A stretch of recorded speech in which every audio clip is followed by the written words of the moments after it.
ఆనాడు నాతో పాటు జీవితం మొత్తం ప్రజల కోసం అంకితం చేసి తన జీవితమే భూ పోరాటం అని చెప్పి ప్రజాయుద్ధ నౌకగా పేరుగాంచిన మనందరి ఆనాటి ప్రీతమ నాయకుడు శ్రీ గద్దరన్న గారు కూడా నాతో పాటు ఇక్కడ రావటం జరిగింది. మీ అందరి సమస్యలు కూడా వినటం జరిగింది. మీ సమస్యలన్నీ కూడా సహేతుకమైనటువంటి సమస్యలని, ఆ సమస్యల పరిష్కారం చూపించాలని చెప్పి మేమందరం మనస్ఫూర్తిగా ఆ రోజు కోరుకోవటమే కాకుండా చేయాలని డిమాండ్ కూడా చేశాం. ఈరోజు చంద్రవల్లి గ్రామంలో ఇక్కడ ఒక సోలార్ ప్లాంట్ సంబంధించి ఒక ప్రారంభోత్సవం ఉంది, రావాలి అన్నప్పుడు సరే కనీసం ఆ పేరు మీదనే వచ్చి మళ్ళీ మీ అందరినీ కలవచ్చని, మీ సమస్యని పరిష్కారం కోసం నేను చేయాల్సిన ప్రయత్నంలో భాగంగా ఏ రకంగా చేయాలో ఒకసారి మీ అందరితో కూడా మాట్లాడితే బాగుంటుందనే ఆలోచనతో నేను వెంటనే ఒప్పుకొని ఇక్కడ రావడం జరిగింది. మీరు చెప్పినటువంటి సమస్యలు ఇందులో వరుసగా ఉన్నాయి.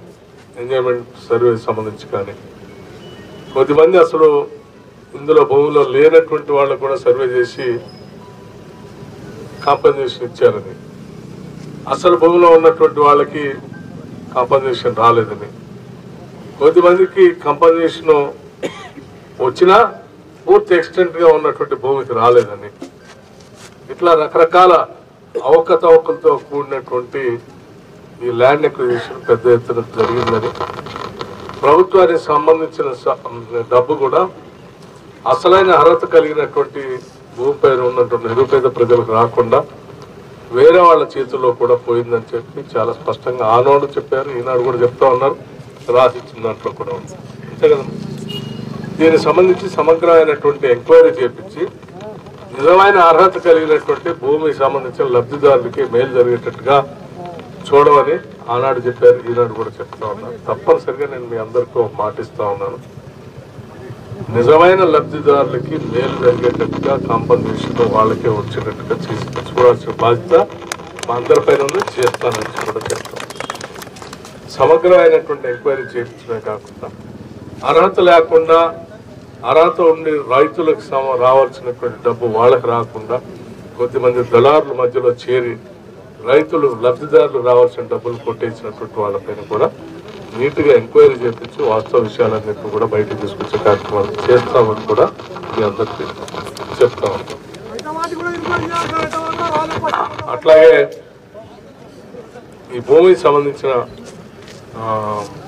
ఇక్కడ స్థానికంగా భూమి కోల్పోయినటువంటి వాళ్ళకి ఆయా పరిశ్రమల్లో ప్రాధాన్యత ఇచ్చి ఉద్యోగాలు ఇచ్చేటువంటి క్రమంలో అత్యంత ప్రాధాన్యత ఇవ్వాలని చెప్పి మేము కూడా కాంగ్రెస్ పార్టీ ప్రకారం ప్రగాఢంగా నమ్ముతా ఉన్నాం. తరతరాలుగా భూమిపైన ఆధారపడి బతుకుతున్నటువంటి ప్రజలకి భూమి ప్రభుత్వ అవసరాల కోసం ఎక్వైర్ చేసి ఇవ్వాల్సినంత డబ్బు ఇవ్వకుండా, రావాల్సిన విధంగా వాళ్ళకి ఉద్యోగాలు ఇవ్వకుండా అన్యాయం చేస్తే చూస్తూ ఊరుకోవడానికి కూడా మేము సిద్ధంగా లేము. తప్పనిసరిగా నీకు న్యాయం జరిగేటువంటి ప్రక్రియని చేస్తానని ఈ కాగితాన్ని నేను తీసుకున్నాను. దాని మీద ఆల్రెడీ నేను రాశాను, ఏం చేయాలనేది కూడా డీటెయిల్ ఎంక్వైరీ చేపిస్తాను. నేను మళ్ళీ ఎప్పటికప్పుడు నేను చంద్రవల్లి గ్రామం వచ్చిపోతూ ఉంటానని కూడా మీ అందరికీ చెప్తా ఉన్నాను. పాదయాత్రలో మీరు దగ్గర ఉండి చాలా ప్రేమగా అభిమానంతో పాల్గొని పాదయాత్రలో దగ్గరుండి ఈరోజు ప్రభుత్వం అధికారంలో రావడానికి కూడా మీ అందరి కృషి ఉంది. తప్పనిసరిగా మీకు న్యాయం చేసే కార్యక్రమం చేపడతాను. దురదృష్టం ఏంటంటే ఆనాడు మీ అందరికి న్యాయం జరగాలని ప్రగాఢంగా కోరుకున్న గద్దరన్న ఈరోజు మన మధ్య లేకపోవటం అనేది చాలా బాధాకరమైన విషయం. అది మిమ్మల్ని చూసి చంద్రవల్లి గ్రామం గుర్తొచ్చినప్పుడల్లా గుర్తుకొస్తుంది. రాష్ట్ర వ్యాప్తంగా పేద ప్రజలకు జరిగినటువంటి అన్యాయం, భూముల పైన వాళ్ళ నష్టం జరిగినటువంటి అన్యాయంపై మాట్లాడినటువంటి ఆ పెద్ద మనిషికి నిజమైనటువంటి మనం నివాళులు అర్పించడం అంటే చంద్రవల్లి గ్రామ ప్రజలకు న్యాయం చేయడం చెప్పి కూడా నేను ప్రకారంగా నడుస్తూ ఉన్నాను. సరిగా భూమి కోల్పోయినటువంటి వాళ్ళందరికీ న్యాయం చేస్తామని చెప్పి ఎంక్వైరీ చేపిస్తానని చెప్పి మీ అందరికీ మాట్లాడుతూ నిరభ్యంతరంగా మాట్లాడుతూ, గతంలో ప్రభుత్వంలో ఉన్నటువంటి పెద్దలు ఎప్పుడు వచ్చినా కానీ నిర్బంధించి పోలీస్ స్టేషన్లో పెట్టి, జైల్లో పెట్టి మమ్మల్ని ఎవరిని కలవలేకుండా చేసేటువంటి కార్యక్రమం లేదు. ఇప్పుడు మీరు నేరుగా వచ్చి మాతో మాట్లాడుతున్నారని చెప్తున్నారు. ఇది మన ప్రభుత్వం, ప్రజల ప్రభుత్వం. ప్రజలతో మాట్లాడకుండా పాలన అనేది జరగదు. ప్రజలను బంధించి పోలీస్ స్టేషన్లో నిర్బంధించి పాలకులుగా వచ్చి ఆ కార్యక్రమం ఈ కార్యక్రమం చేసుకొని పోవటం అంటే ప్రజలు లేనటువంటి పాలన, అది పాలన కాదు. ప్రజలు లేకుండా ఎవరి కోసం మనం పాలన చేసేది? వచ్చేదే ప్రజలు కలవటానికి. కలిస్తే కనీసం వాళ్ళ సమస్యలు చెప్తే ఆ సమస్యల పరిష్కారం చేయడం కోసం అవకాశం దొరుకుతుంది. కాబట్టి మీ అందరికీ నేను చెప్తా ఉన్నాను, ఈ ప్రభుత్వం ప్రజల ప్రభుత్వం, ఇది ఇందరిమ రాజ్యం, ఇది ప్రజల కోసమే పనిచేస్తుంది. నేనే కాదు, ముఖ్యమంత్రి గారు రేవంత్ రెడ్డి గారి గురించి మొదలుపెడితే ఈ క్యాబినెట్లో పనిచేసే ప్రతి మంత్రి ఎక్కడికి వెళ్ళినా కానీ ఎక్కడ నిర్బంధాలు ఉండవు, పోలీస్ స్టేషన్లతో పోలీసులతో అరెస్టులు కూడా ఉండవు. ప్రజలు కలుస్తాం. ఆ విధంగా ఉన్నటువంటి ప్రజలు డెఫినెట్గా వచ్చినప్పుడు వాళ్ళు చెప్పే మాటలు కూడా వింటాం.